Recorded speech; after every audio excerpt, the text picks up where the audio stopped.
Hello and welcome back to the channel where we are making a video game from scratch using Love2d and Lua.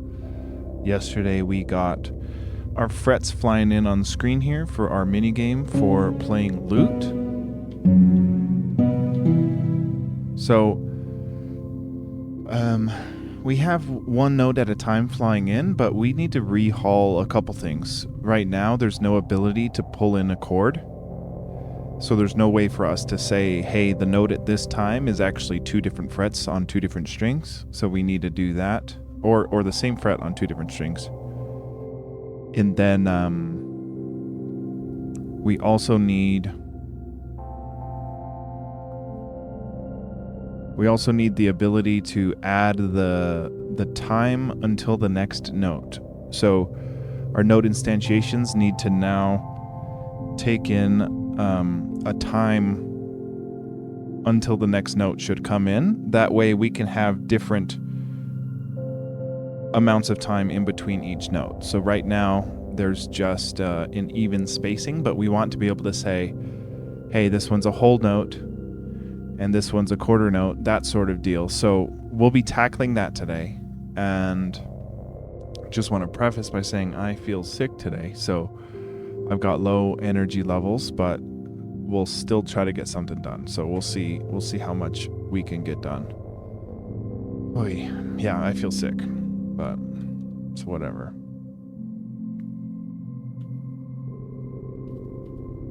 Okay. So right now our song is being generated like this with tables of notes. Ideally, Ideally, instead of saying just one note inside each index, ideally we can say there can be up to 4 notes in every note index, or song index rather. So like this would be song 1, index 1, right? This one would be. So we want to be able to put up to 4 notes in every index. So I think what that entails, like let's just put one note in there for now.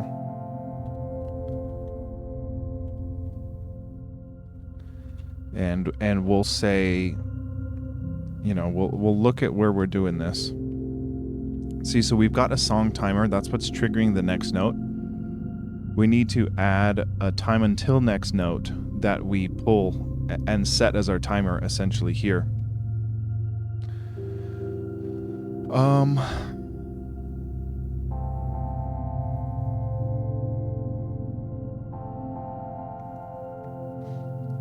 So basically the notes that fly in are in our active notes, because it's only our active notes table that's getting updated over time to get scrolling across the screen. So we need a way to basically say, instead of inserting one object into the song, into the active notes table, we need to insert all the indexes in the song. Okay, so the way this is working is we basically have a table of notes, right, from our song. So if we look at this, we have a song A, B, and C, different notes, right?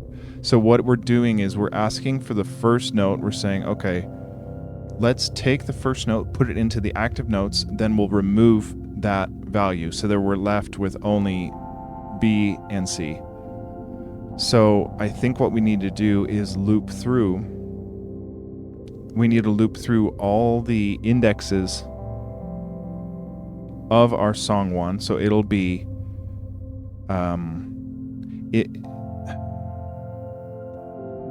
let's see, because song 1 right here, when we declare it,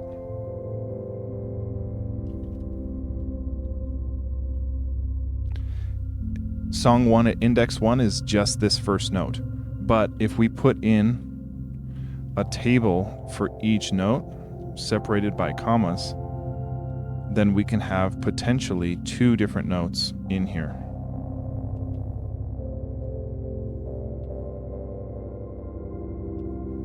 I'm thinking.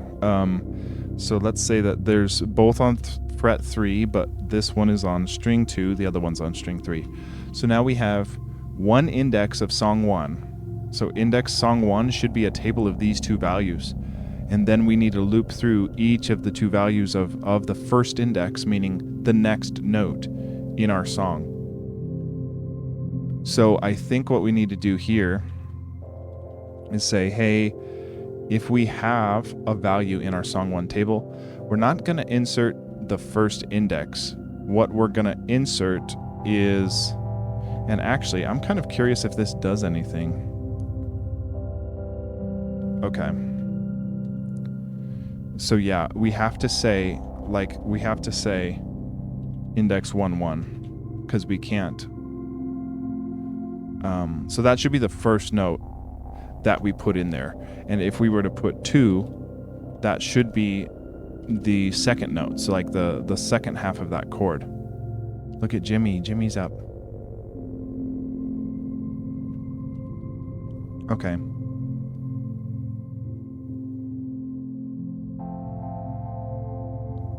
So what we need to do is loop through how many notes we have. Oh, look at Jimmy. Jimmy's been burrowing because she's been laying eggs. Okay, so we need to loop through how many indexes we have. So let's say that we loop through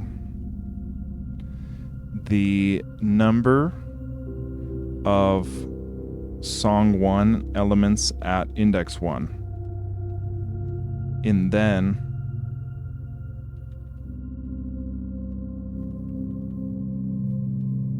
I think we want to insert the value at that index, but the whichever key.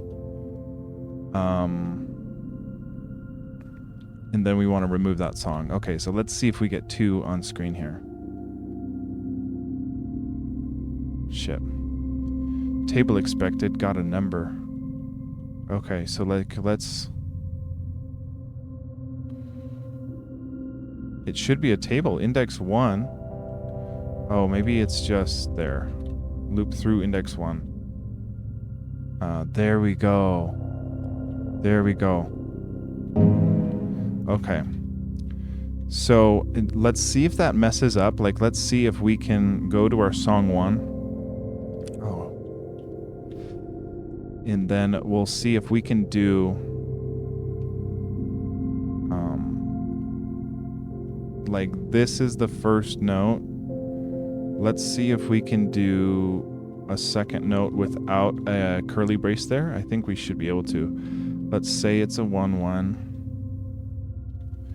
And then second note is a chord. And then the third note is going to be, let's say, 4-4.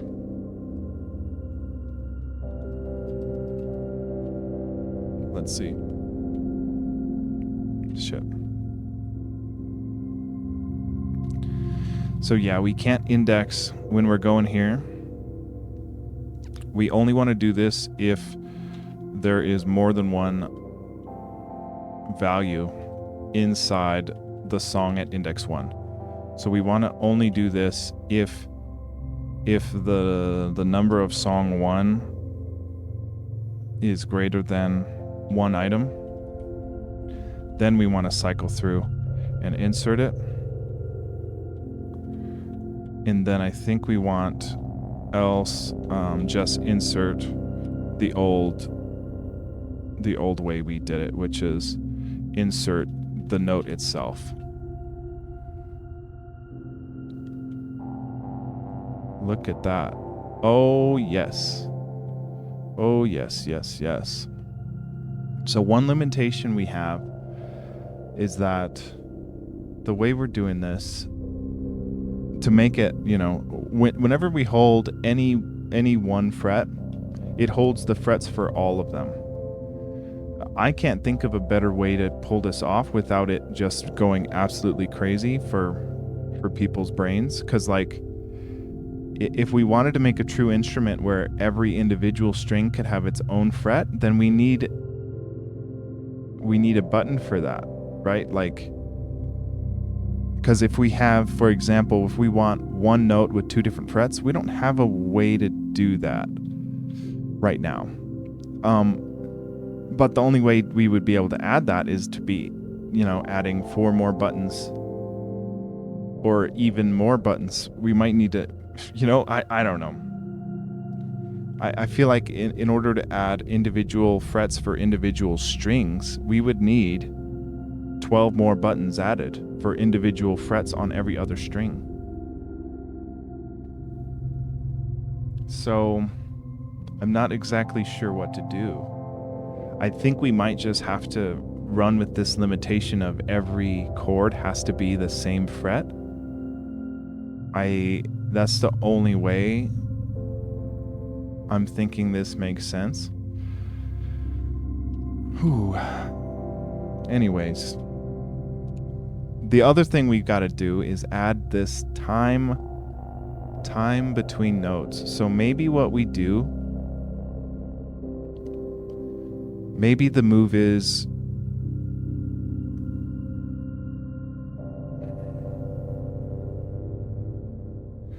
the tricky thing is for a chord, there's 2 notes. So we don't want to say, hey, let's add a second at the end of this note before the next note comes in. But maybe let's go about trying to figure out how we would add it to the note class. So if we look at our note class and let's say, we've got a speed. So maybe instead of, the speed is just how fast it's coming, but not when it's coming. So let's add another called timer. And then we'll set, we don't need that. We'll set our timer to be equal to this parameter. Now, I think what needs to happen is whenever note's updating, let me think about this. Because right now we're only updating the note if it exists. So the timer would need to, this is tricky. Because what we're trying to do with the timer is to control the instantiations of each note. What is Jimmy doing over there? Yeah, and if we're trying to control the instantiations, then there is no timer to kind of be set in the class itself because it doesn't even exist yet. It's not instantiated. So how would we say we want this note to come in and then wait 2 seconds before the next note? How would we do that? Maybe we do have a timer, but it doesn't get updated over time. It's just a time in seconds until the next note from when this one was instantiated. So if we give ourselves a note timer here, let's go back to where we declare our song 1 here. And I'm gonna just take it and do a simpler one so that we can mess with the timer. So let's just say that we have a note 1-1 and the timer is 2. Whatever. Then the next note would come in after that 2 seconds. Right now, that's not, we're not doing anything with that.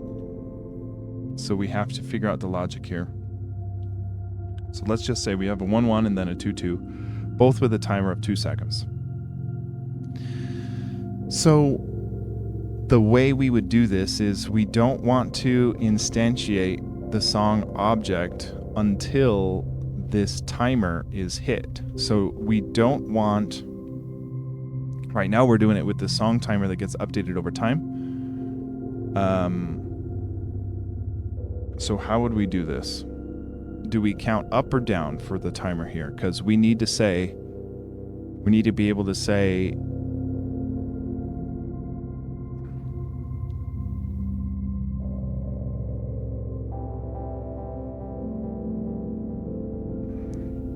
let's just try. Let's see what we instantiate song timer to or initialize song timer to. Just 0. Okay. So we don't want this song timer just willy-nilly getting updated, but we do want to pull. We want to pull the timer. Man, I don't know how to do this smartly. Because ideally, we look. The first note would be triggered regardless or whatever, you know? So it's like if song timer is greater than 1, we'd go ahead and trigger the first note. But then instead of, actually, yeah, let's keep walking this through. So after 1 second, that'll spawn the first note. And if we have a note in our song left, then if we have 2 notes in there, we're going to insert both notes. Otherwise, just 1 note, we're going to just insert the 1 note. Then we're going to remove that song from our active notes. Oh, actually, we remove that index from our song. And then we set our song timer to be equal to 0. So this timer is getting reset every time we insert a new song. So let's instead do a countdown, right? Because we give a positive number in seconds for the time until the next note. So let's say our song timer is now getting whatever, and we need to do this before we remove our song variable. So once we put, let's say there was 1 note in the first song, we insert it right there into active notes. Now we're outside of the song loop, but okay. We should be able to say song timer is gonna get whatever was in the song timer field, the song 1 at that first index timer.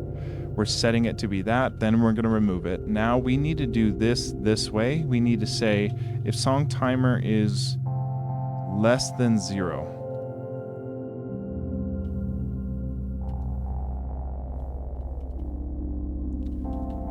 then we're gonna do that. And then here we actually decrement our song timer, and we would go and set our initialization to be equal to 1 second to give it a little bit. Song timer.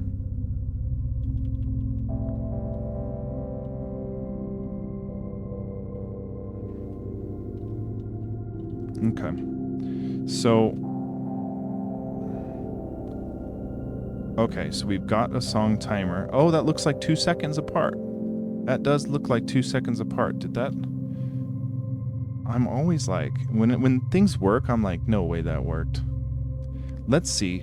Let's say there's 1 note between 1 second between the first note and the second note, 2 seconds between the second note and the third note, and we'll put 3, and then we'll put 3 seconds in between the third note and the fourth note, and the fourth note is actually a chord of multiple notes. We want to put a note at 4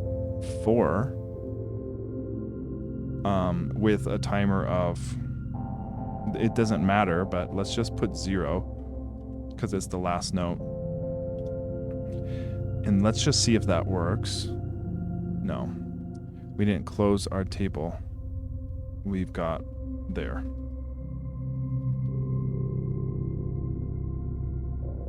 Okay, 1 second, 2 seconds, okay, then 3 seconds. Okay, update. I think it might have failed because we only gave 1 note in here.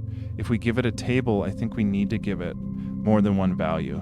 So let's also put the 3rd fret on the 4th string. No. We want the same fret on a different string. So string is still 4. No, string is 3 now, but same fret of 4, and we'll give it. We might have screwed up there with the 0, but let's see.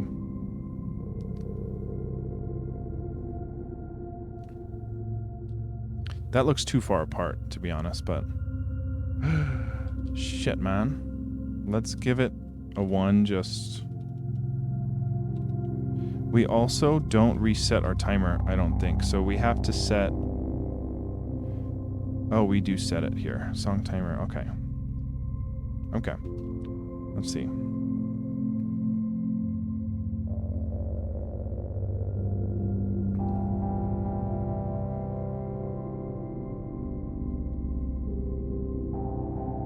Song timer a nil value.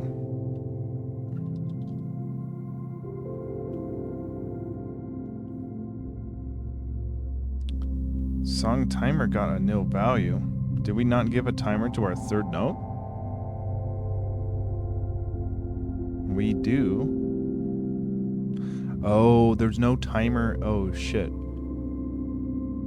Because, let me see if we take out the parentheses. Let's see if that is fine. Because I think we're not grabbing the right timer if it's a multiple note object. So I think this should not crash it. And then we can worry about fixing. There we go. Nice. Okay, so it looks like the spacing is working, but we need the ability to grab the timer field from the first of these notes, which should have the same timer field anyway. But if we have more than one timer, you know, we need to grab the timer. I think we need to do this here. We need to grab the only song timer if there is one there, but if there is multiple songs, then we just can say song timer is gonna get the song at index 1, and we can just grab the first one.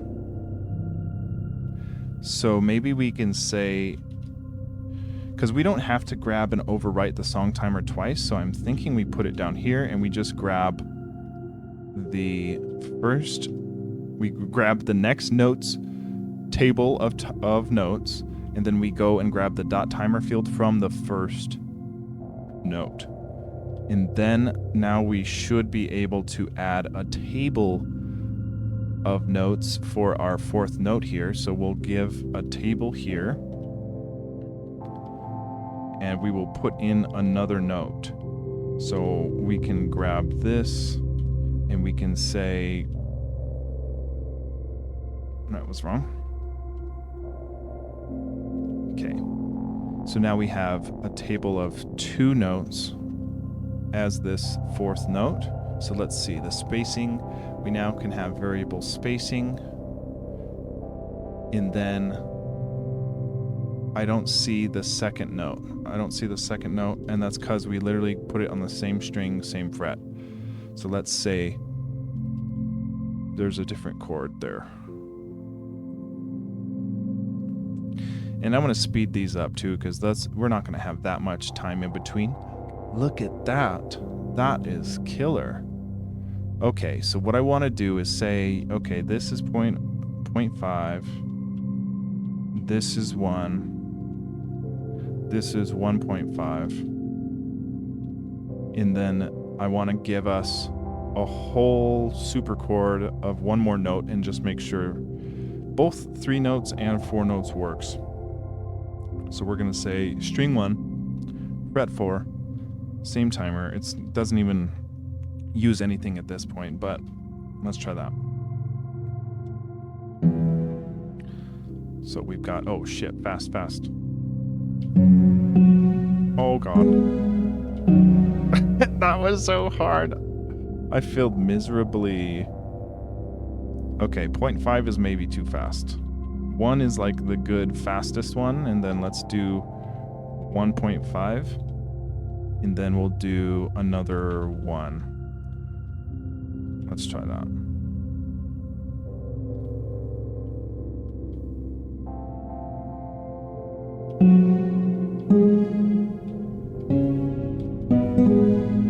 It's tough. It's tough, but I mean, it's supposed to be tough. That is cool. Let's make sure that another note works in here, that we can do a chord of all 4 notes. So we'll do string 3, fret 4. Timer doesn't really matter.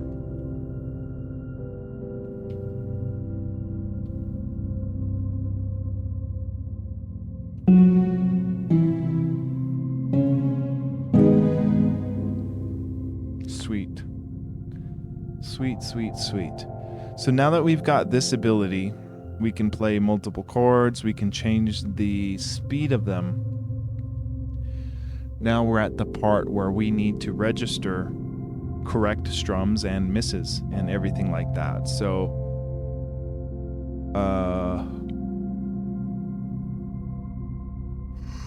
Maybe what we'll do is just try to get a... Yo, is Jimmy about to poop? Can't tell.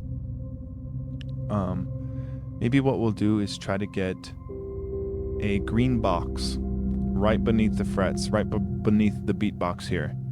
And anytime there's a note in its area, we'll light it green. Therefore, we can then test for a correct input. So let's maybe see if we can get that going and do... I feel like I'm gonna blow chunks here. I've got to stop soon. I feel sick. Okay, let's see when we cycle through, where are we updating our notes here?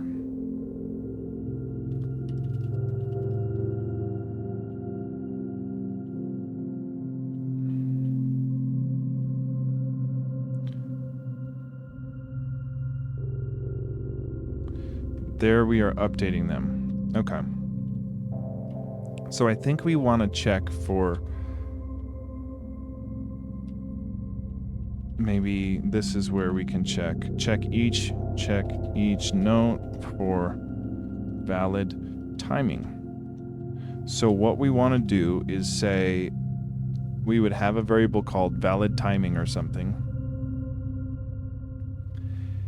And then anytime it's valid, anytime the note is pressed. What up, Val? How's it going, man?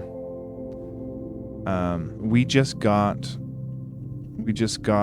chords working, and different interval for notes coming in as I mess up my own game. But now we can stretch the amount of time between each note, and we can add multiple notes at the same time. So that's good. And now we're trying to start the basics of registering whether or not you hit the correct notes at the correct time. So the first thing we want to do is check to see if, I guess we could have a boolean called valid timing or whatever, and if there is a note that is within 5 pixels of X value between the beatbox, that's what I'm calling the blue outline. If there is a current note above that space, then there is a valid timing, or I don't know what else to call it, but maybe we can do that. So let's say valid. We'd want to check if the note here. See, and this is actually, because when we add our chords, it becomes a table of active notes. So when we're updating the value, I'm kind of impressed that our chords are being updated, because our chords have more than one note instantiation. So that's a little confusing to me why that's working. But let's see if the given note is... if its X position is, let's just say, we'll just do a basic test here. If it's greater than 0 and the X is also smaller than, let's say, 12, or let's do 25 just so it's a bigger box, then we would want to become valid timing. Now we need this variable because we don't have it yet, so we're going to say that we start off with a not valid timing. And then we also need to, and this is the tough part, we need to swap valid timing to be false if there are no notes that are currently in the box. That's tough. In the range, because we have more than one active note at a time, and then if we just do hey Chris, thank you for the follow, I appreciate it.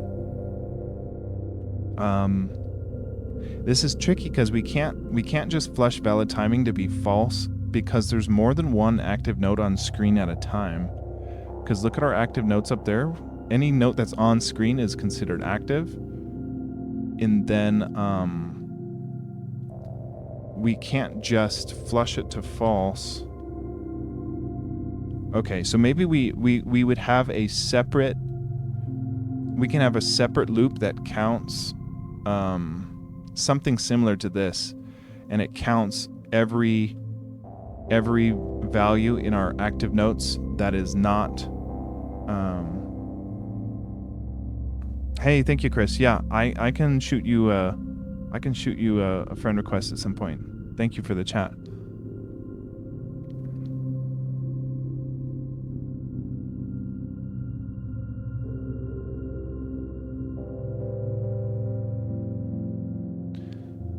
Okay, so we do need to flush valid timing to be false.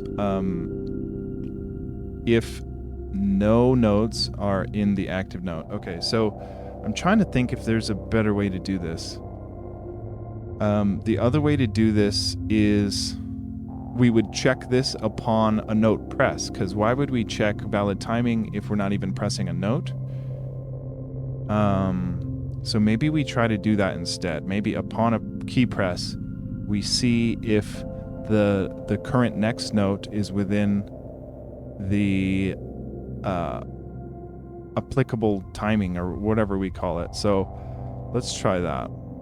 We won't do this Boolean method. We will do it when we're strumming. So our strumming is when we press U, I, O, and P. Okay, so right here.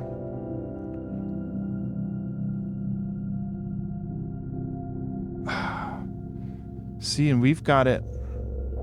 Yeah, we're doing it based on every individual string. So we would want to check. In order for a note to be valid, you'd have to be playing the correct string, right? Hey, what's up, Leva? How's it going, man? Jimmy was all cute and showing off for the camera earlier, and then now she just showed off her butt, so we got that to deal with.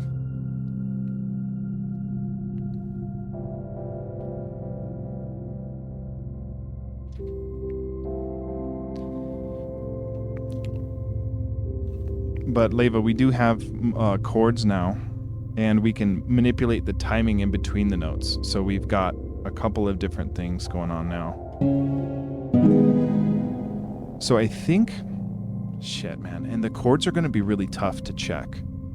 Because in order for, in order for the chord to be registered as correct, we need to count each individual string and see if there's a corresponding note in the valid X and Y.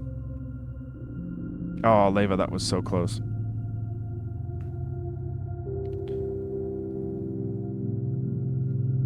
This is really tough to think about, especially with the other chords.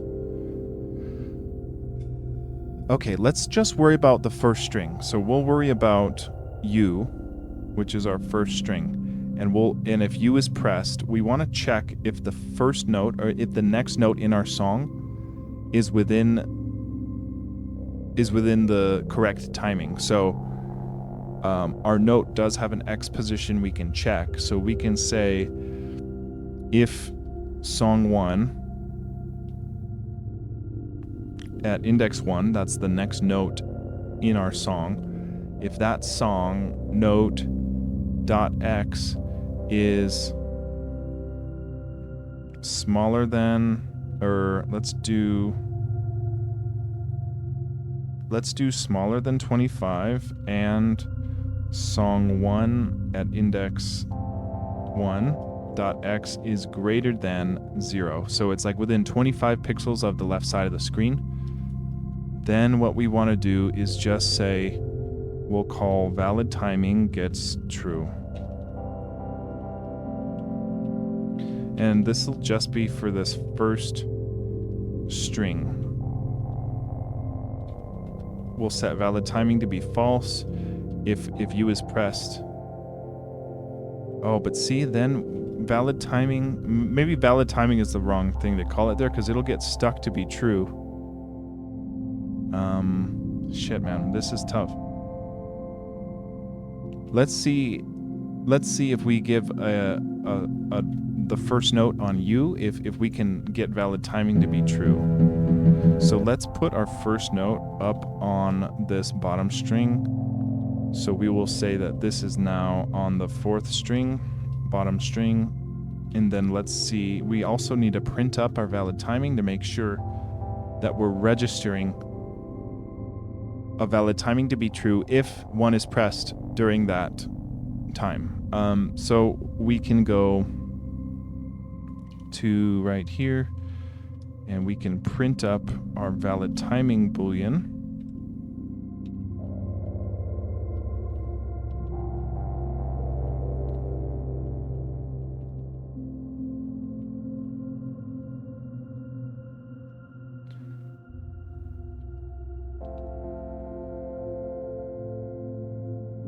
Yeah, I didn't want it right in the middle of the way there, so maybe this is 75. Okay. So look, 1 is pressed. What the 180? Play state 180? What do you...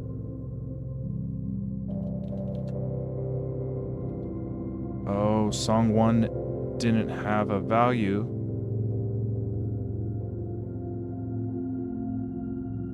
Why is that the case? Song 1 should always have a value because it still has... What the heck? Maybe we only check this if...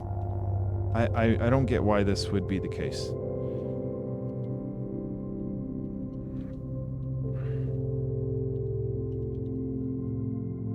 Let's try this.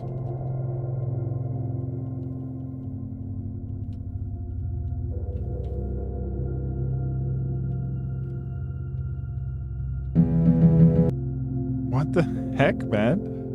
181. It doesn't like checking the X position of the first note, even though...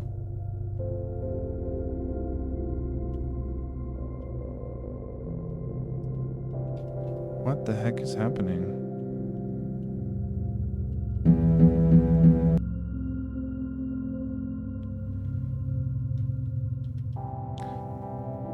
I don't get it.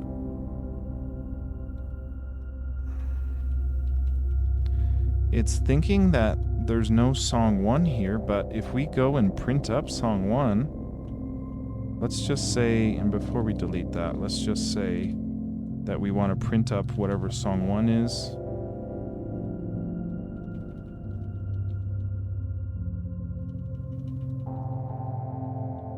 Now it should be a list of a bunch of classes of notes.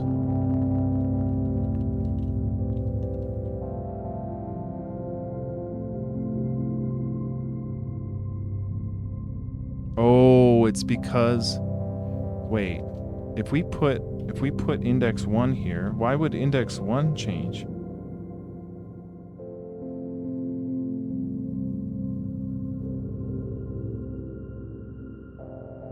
See, song 1 gets nil by the time... Okay. Well, that kind of makes sense, that it would crash as soon as we give ourselves the 4th note. Because... song 1 does become nil. And we can't say... Well, why couldn't we say...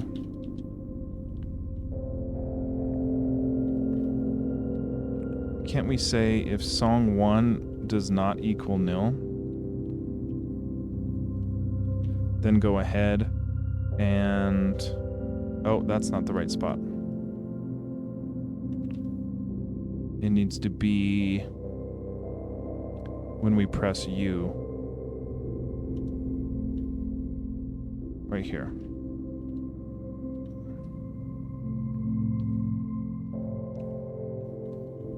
Because, yeah, we do table.remove every note as we... well...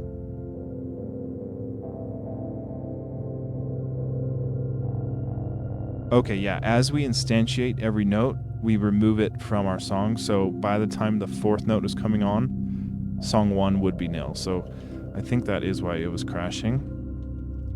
I don't know if this will fix it though.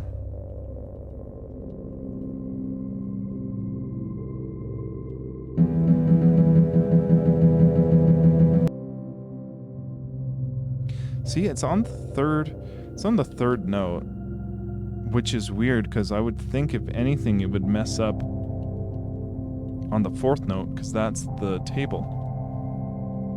What the heck, man? Song 1 has a note because yeah, the fourth note is the one that is a table, so that's the one I thought it would mess up at. Actually, which shit.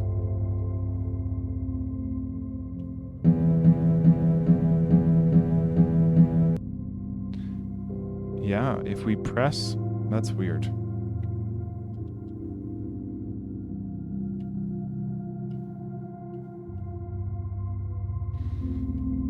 Okay,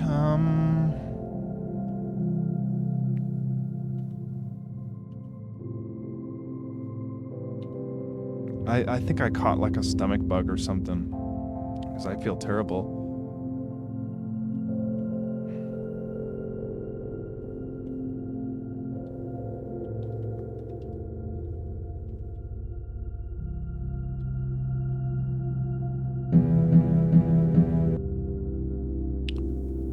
Okay, attempt to compare nil with a number.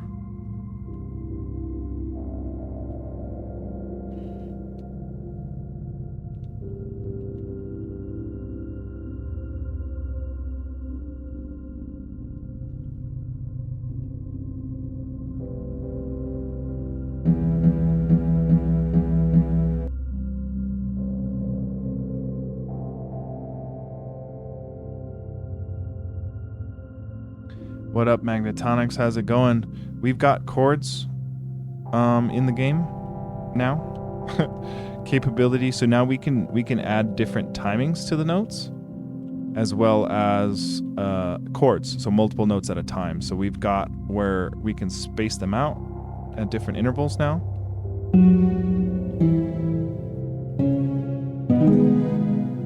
So now we're working on trying to get the timing aspect of it working. But we keep crashing because we remove.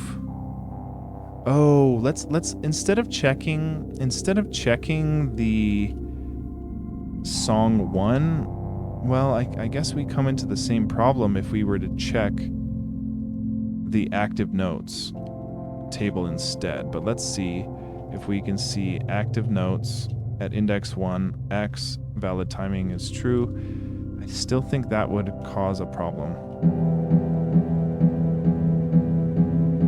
Well, it fixes it. But once we have no active notes, it should crash. Okay. So let's only do this check if we have an active note.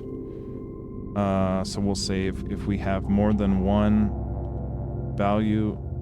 0 values in our active notes table, then we'll check the timing. And then we want to do, well, let's see if that crashes.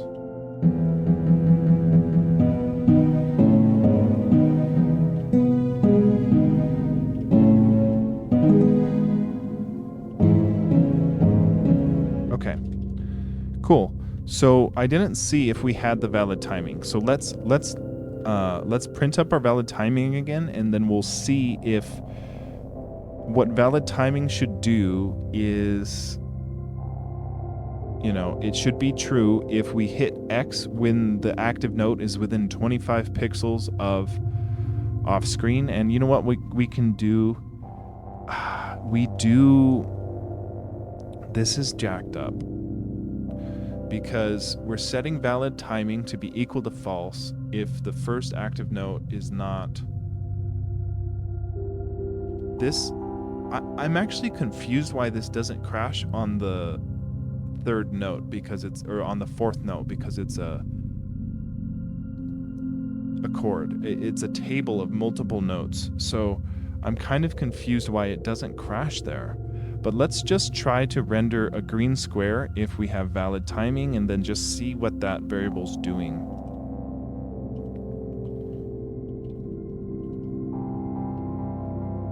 So we'll set our color to be equal to green. So we need 0, or I think we can do 0, 1, 0, 1 for 0 red, full green, 0 blue, full transparency or full opaqueness. And then we can do a love.graphics rectangle, and we can give it a fill type, and we can say that the X and Y is gonna be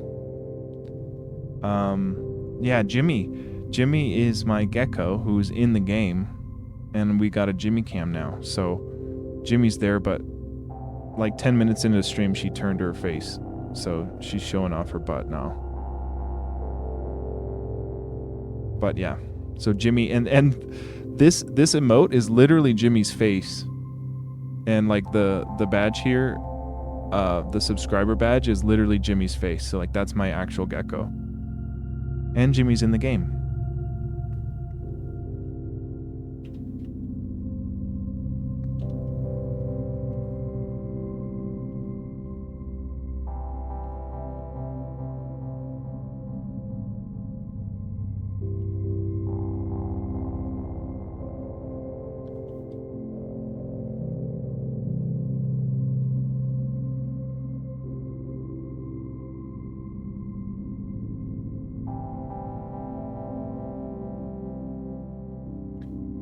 Okay, we should have a valid timing appearing. There we go. So it registered that we hit a valid timing on that first note, but what it's not doing is flushing the exactly, right? Yeah. Exactly. Yeah, we've got a couple, I mean, we've got a handful of gecko emotes here. And then this one is actually Jimmy too. But yeah.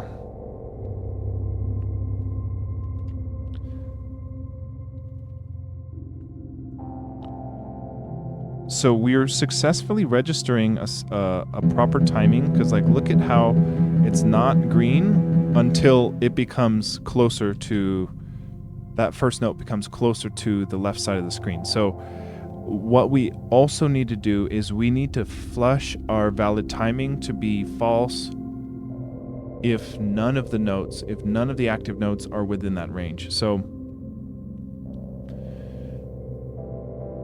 I think we can afford to do, where do we do the,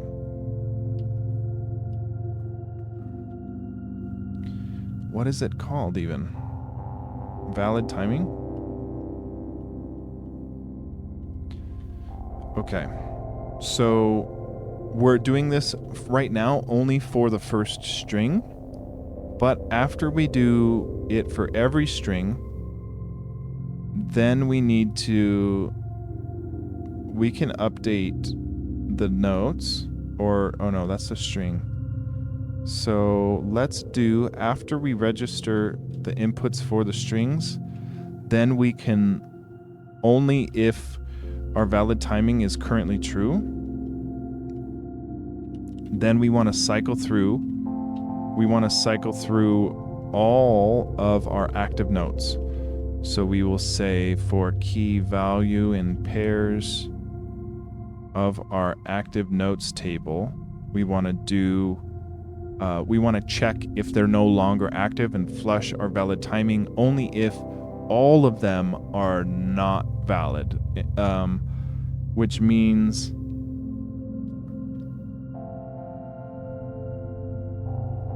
so we could do this another way. We could give a field to our note class called active timing or proper timing or something. Valid timing. I think we should probably go that route where we change the note's value, because then we can just cycle through and count all the fields that have valid timing, and if there's none, then go ahead and flush our valid timing local boolean here in our play state. So let's go to our note class, and we'll give ourselves a valid timing boolean that will initialize to false. Then when we go to our note check, if instead of hitting valid timing to be true here, what we could do, and I'll just put this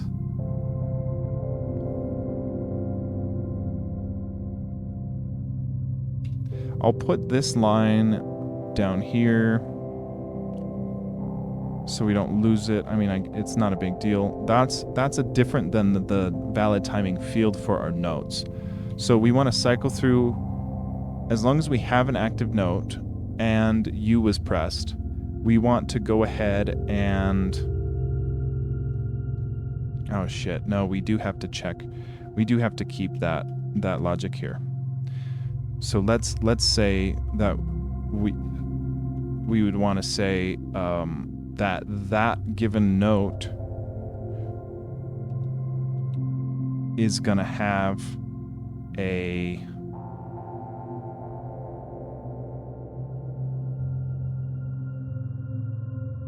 valid timing to be true here. So let's make this a bit smaller, maybe 20 pixels, and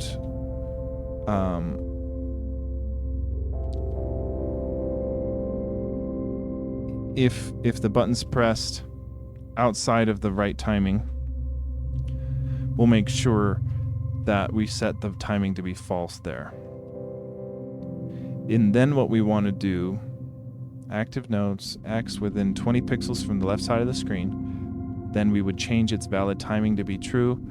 Okay, so then we would say in here, we would want to cycle through all of our active notes, and we would check. Well, first we'd want to count. We would have a count set to 0, and then we would say if the value dot valid timing is true, then we'd want to go ahead and increment our valid count. What did I just do? +1. Okay, so this one will count how many valid notes we currently have. Actually, this is jacked up, because we should be... Right now we have valid timing based on every single note, so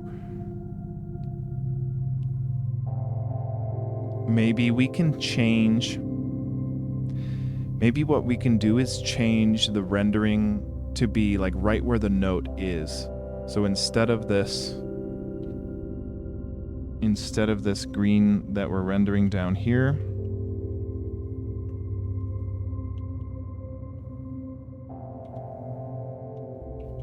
let's see. Okay, so I think the move is, at least to test this out, is to go to our note render, and we'll say if we have a valid timing, then we're going to go ahead and set our color to green.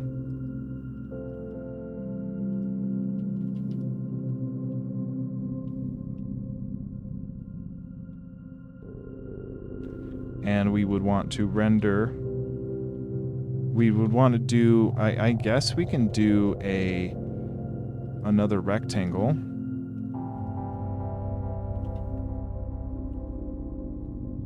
with fill mode at our own X position, our own Y position. And we don't have a width and height, I believe. We don't even have a Y position.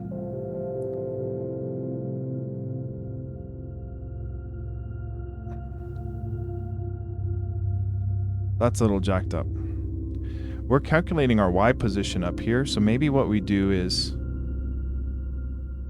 we can set our Y position to be equal to most of them are the same. This is jacked up. Self dot, the Y offset plus the self dot string number times 12 and then minus 12. But that only goes for frets 2 through open. For right now, let's just say that we do our width, or our self.y is non-existent, so we'll just put it at 0, and then we'll put it a width and height of like 20, whatever. So now if we are valid timing, we should see a green box at the top. But if we go into our play state here, we need to see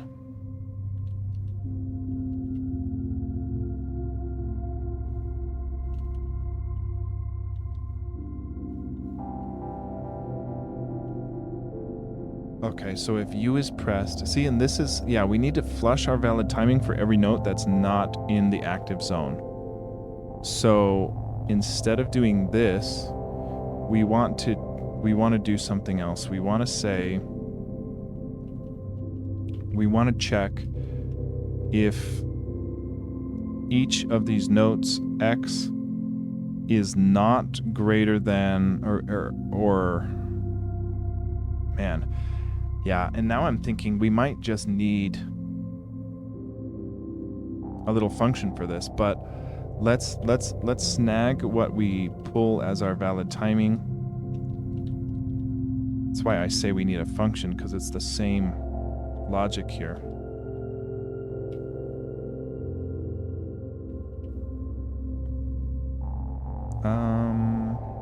Where did I go?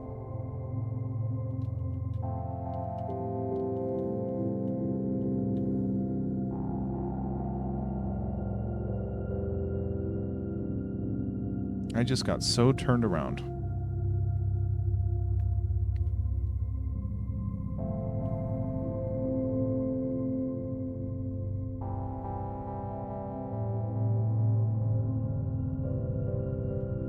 This is where we need, okay.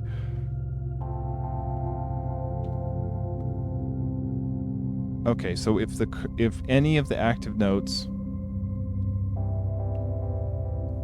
are greater than 20, then they can't be active, and also, or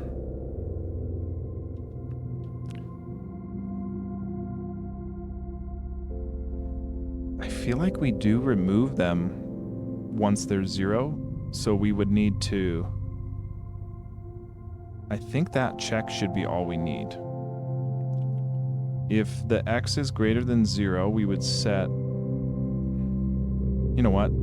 I don't even think that'll make a difference. Let's just see.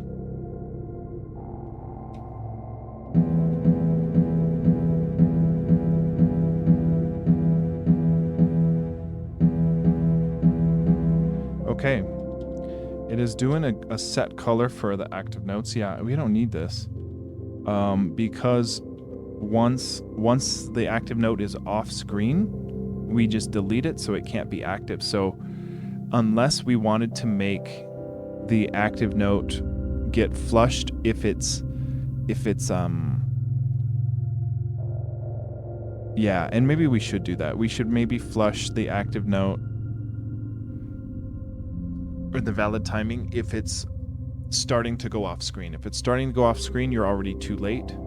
Or, you know, if it's 5 pixels off screen, you're too late. So we can say if the VX is smaller than a -5, so 5 pixels off screen, then we would want to go and make sure that that valid timing is now false for that note. And then we can go into our note class and make sure that when we set the color for everything else, we set it to be equal to white.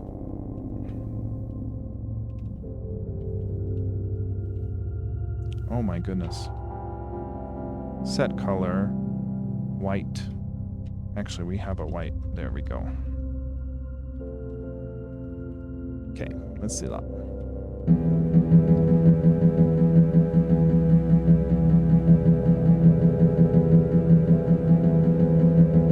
Nice.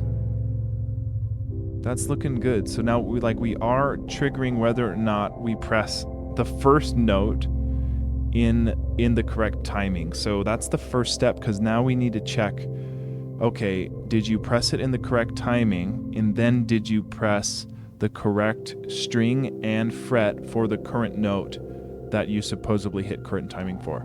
And if you have the current note, or if you have the right string and the right fret at the right time, then that note is considered played correctly. Then if you play all the notes correctly, you'll unlock the next biome in the game. So that's the first step, I think, to get it. So let's just see again. Now we know we're triggering each note because the X position is triggering. And then if we hit, yeah, we might want to have like,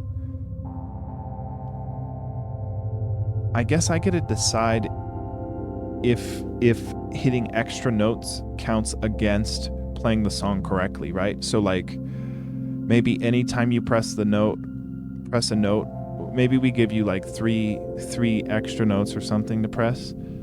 So if you hit them all correctly plus 5 extra notes, then maybe that's not correct, right? And then maybe we give some leeway where you can hit 3 random strings in between in some dead time and not lose. You know, I mean, we get to decide. But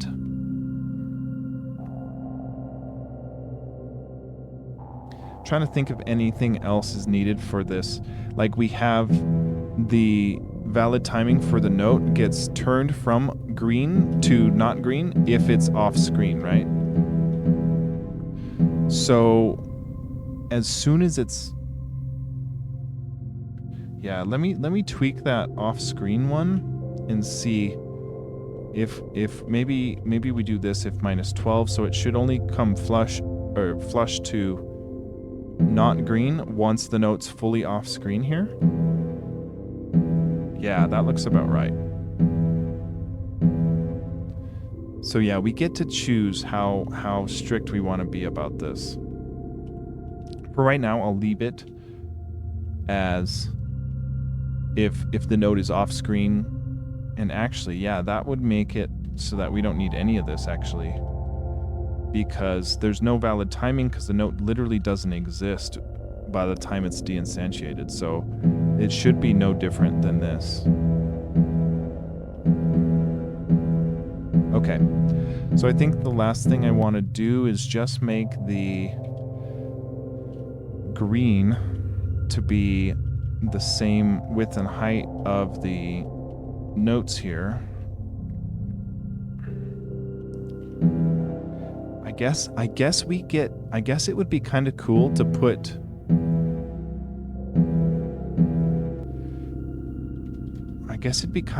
change the color of the notes if it's a valid timing or not.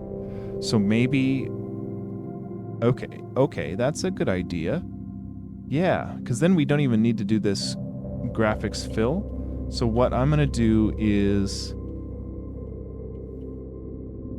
what we'll do is first ask if the note is valid timing or not.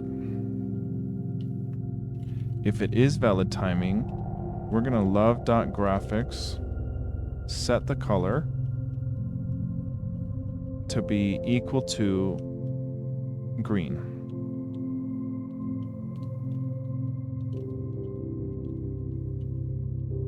And then we can say else set our color to white. And then the notes themselves should be the correct colors. I'm hoping. So let's see. Now it's only working on this first string, but nice. Yes. So look, if we don't hit it, it doesn't turn green. And if we hit it, only the note we actually hit turns green. So we can use this valid timing to trigger and count how many notes we hit correctly. So we would just have to add this for every string. But only if the correct string was played. So like if when we go to U here,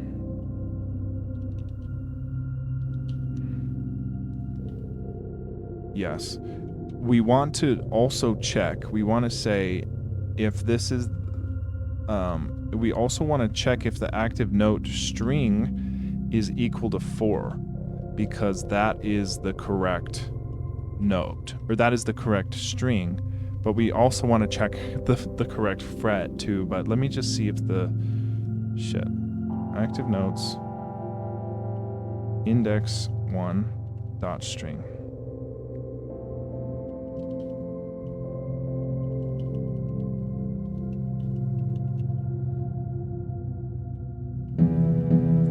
So the top ones shouldn't turn green here. Oh shit. Oh, 4. Okay, 4. What the flip? Why was the top note, or the top string? U should be the bottom string, so string 4 should be the bottom string. So I don't get why the top note would turn green, the middle ones didn't, and the bottom one turned green too. That's confusing to me.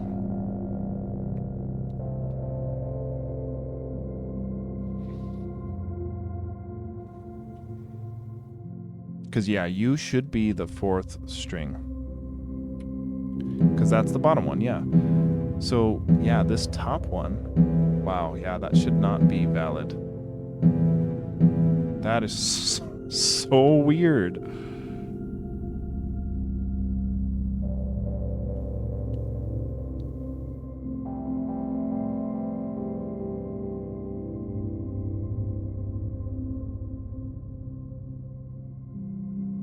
Oh, well, the 4th one does have... Let me change this to string 1. I think we might actually count from the bottom for that. Okay. So what's happening there... Oh, well, it worked.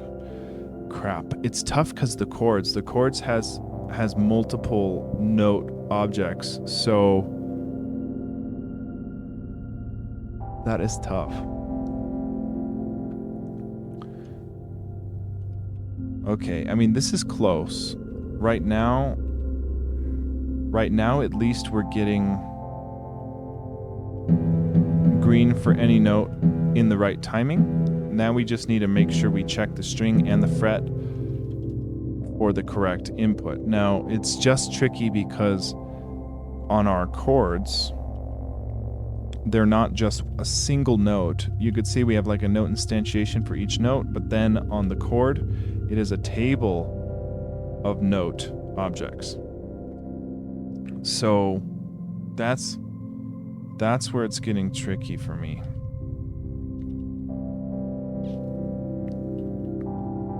But yeah, we have, as of today, we have the ability to shift the timing in between the notes.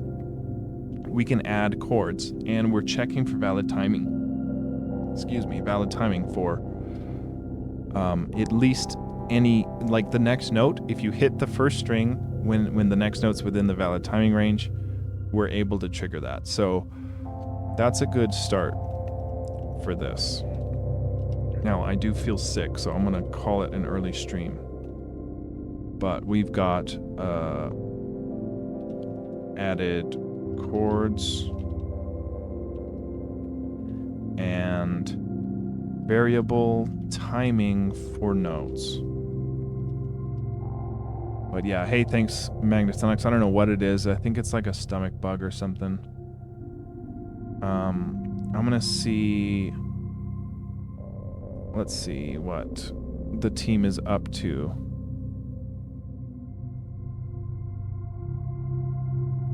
Yeah, I mean, I'm feeling a little sick. I'm just gonna raid out to practical. But thanks for watching, everyone. I'll be back tomorrow, and we'll hopefully get some more work done on this, and then hopefully we'll be able to start writing some songs. That might be fun. But yeah, take care.